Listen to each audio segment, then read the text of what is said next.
ನೋಡಿ, ಈ ರೇಣುಕಾಸ್ವಾಮಿ ಕೊಲೆ ಪ್ರಕರಣದಲ್ಲಿ ದರ್ಶನ್ ಅಂಡ್ ಗ್ಯಾಂಗ್ನ ಕ್ರೌರ್ಯತೆಯನ್ನು ಒಂದೊಂದೇ ರಿಪೋರ್ಟ್ಗಳು ಬಿಚ್ಚಿಡ್ತಾ ಇದೆ.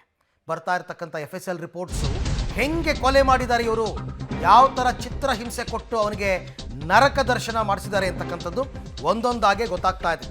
ರೇಣುಕಾಸ್ವಾಮಿಯ ಅಡಿಯಿಂದ ಮುಡಿಯವರೆಗೂ ಬರೀ ಗಾಯಗಳೇ. ಹೈದರಾಬಾದ್ FSL ರಿಪೋರ್ಟ್ನಿಂದ ಈಗ ಎದುರಾಗಿದೆ ಸಂಕಷ್ಟ. ಕ್ರೌರ್ಯತೆಯನ್ನು ಕೂಡ ನೋಡುತ್ತೆ ಕೋರ್ಟು. ಇವರಿಗೆ ಕೊಲ್ಲುವ ಉದ್ದೇಶವೇ ಇತ್ತು ಅಂತಕ್ಕಂಥದ್ದು ಈ ಕ್ರೌರ್ಯತೆಯಿಂದ ಗೊತ್ತಾಗುತ್ತೆ. ನಾಳೆ ದಿನ ಜಾಮೀನಿಗೆ ಅಪ್ಲೈ ಮಾಡಿಕೊಂಡಾಗ ಕೋರ್ಟು ಇದೆಲ್ಲವನ್ನು ಪರಿಗಣಿಸುತ್ತೆ, ಕೊಡಬೇಕಾ ಬೇಡವಾ ಅಂತಂದ್ಬಿಟ್ಟು. ಯಾಕೆ ಅಂತಂದರೆ ಆತನ ದೇಹದ ಮೇಲೆ ಇದ್ದಂತಹ ಗಾಯದ ಗುರುತುಗಳು ಮತ್ತು ಆತನಿಗೆ ಆಗಿರ್ತಕ್ಕಂಥ ಇಂಟರ್ನಲ್ ಆ್ಯಂಡ್ ಎಕ್ಸ್ಟರ್ನಲ್ ಇಂಜುರಿ, ಇದು ಬಹಳ ಮುಖ್ಯವಾಗುತ್ತೆ.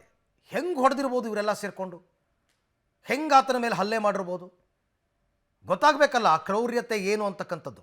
ನೋಡಿ, ರೇಣುಕಾಸ್ವಾಮಿ ಮೈ ಮೇಲೆ 39 ಗಾಯದ ಗುರುತುಗಳನ್ನು ಪತ್ತೆ ಹಚ್ಚಿದ್ದಾರೆ ಒಟ್ಟು. ಇದು ಪೋಸ್ಟ್ ಮಾರ್ಟಮ್ ಮಾಡಿದಾಗಲೇ ಗೊತ್ತಾಗಿರುತ್ತೆ. 39 ಗಾಯದ ಗುರುತುಗಳು ಪತ್ತೆಯಾಗಿದೆ. ಅಂದರೆ ಡಿ ಗ್ಯಾಂಗ್ನ ವಿಕೃತಿಗೆ ಈ 39 ಗಾಯಗಳೇ ಸಾಕ್ಷಿ. ಎಷ್ಟು ಕೆಟ್ಟ ಕ್ರೂರ ಮನಸ್ಥಿತಿ ಇವರದ್ದು ಅಂತ ಗೊತ್ತಾಗುತ್ತೆ. ರೇಣುಕಾಸ್ವಾಮಿ ದೇಹದ ಹೊರಭಾಗದಲ್ಲೂ ಗಾಯಗಳಿದೆ, ರೇಣುಕಾಸ್ವಾಮಿ ದೇಹದ ಒಳಭಾಗದಲ್ಲೂ ಗಾಯಗಳಿದೆ. ಅದನ್ನೇ ನಾನು ಹೇಳಿದ್ದು, ಇಂಟರ್ನಲ್ ಆ್ಯಂಡ್ ಎಕ್ಸ್ಟರ್ನಲ್ ಇಂಜುರಿ ಅಂತ ಕರೀತಾರೆ ಇದನ್ನು. ಸ್ವಾಮಿ ದೇಹದಲ್ಲಿ ಆಂತರಿಕ ರಕ್ತಸ್ರಾವ ಆಗಿದೆ, ಇಂಟರ್ನಲ್ ಬ್ಲೀಡಿಂಗ್ ಅಂತ ಕರೀತಾರೆ.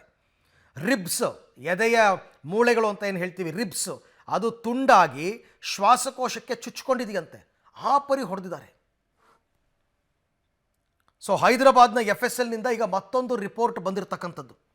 ರೇಣುಕಾಸ್ವಾಮಿಗೆ ಬೆಲ್ಟಿಂದ ಅಷ್ಟೇ ಅಲ್ಲ, ಪೊಲೀಸರ ಲಾಠಿಯಿಂದಲೂ ಕೂಡ ಹಲ್ಲೆ ಆಗಿದೆ. ಈ ಲಾಠಿ ದರ್ಶನ್ ಮನೆಯಲ್ಲಿ ಸೀಸ್ ಆಗಿದೆ. ಅವ್ರು ಬರ್ತ್ಡೇಗಳು ಮಾಡ್ಕೋತಾ ಇದ್ದಾಗ ಜನರನ್ನ ಕ್ರೌಡ್ ಕಂಟ್ರೋಲ್ ಮಾಡೋಕ್ಕೇನೋ ಇಟ್ಟಿದ್ರಂತೆ ಅದನ್ನು. ಮೃತದೇಹ ಪತ್ತೆಯಾದಾಗ ಬೆನ್ನಿನ ಮೇಲೆ ಬಾಸುಂಡೆ ಗುರುತಿತ್ತು, ಮರದ ಪೀಸು, ಬೆಲ್ಟು, ಲಾಠಿ, 3 ಗುರುತುಗಳು ಕೂಡ ಪತ್ತೆಯಾಗಿದೆ. ಈ FSL ರಿಪೋರ್ಟಲ್ಲಿ 3 ವಿಚಾರದ ಬಗ್ಗೆ ಹೇಳಿದ್ದಾರೆ. ಈ ಲಾಠಿಗಳನ್ನು ದರ್ಶನ್ ಮನೆಯಲ್ಲೇ ಆರೋಪಿಗಳು ಇರಿಸಿದ್ರಂತೆ. ಶೆಡ್ ಬಳಿ ಕೆಲವರ ಮೇಲೆ ಹಲ್ಲೆ ಮಾಡೋದಕ್ಕೆ ಬಳಸ್ತಾ ಇದ್ರು. ಅದೇನೋ ಲೋನ್ ಕಟ್ಟಲಿಲ್ಲ ಅಂತ ಕೆಲವ್ರನ್ನೆಲ್ಲ ಹಲ್ಲೆ ಮಾಡ್ತಿದ್ರಂತೆ. ಶೆಡ್ಗೆ ಲಾಠಿ ಹೇಗೆ ಬಂತು ಅಂತ ಪವನ್ ಬಾಯ್ಬಿಟ್ಟಿದ್ದಾನೆ. ಸದ್ಯ ತನಿಖೆಯಲ್ಲಿ ಪೊಲೀಸರ ಲಾಠಿ ಕೂಡ ಬಹಳ ಮುಖ್ಯವಾದ ಸಾಕ್ಷ್ಯವನ್ನು ವಹಿಸುತ್ತೆ. ಒಟ್ಟಾರೆ ಎಲ್ಲ ರೀತಿಯಲ್ಲೂ ಪೊಲೀಸರು ದರ್ಶನ್ ಗ್ಯಾಂಗನ್ನು ಲಾಕ್ ಮಾಡಿದ್ದಾರೆ.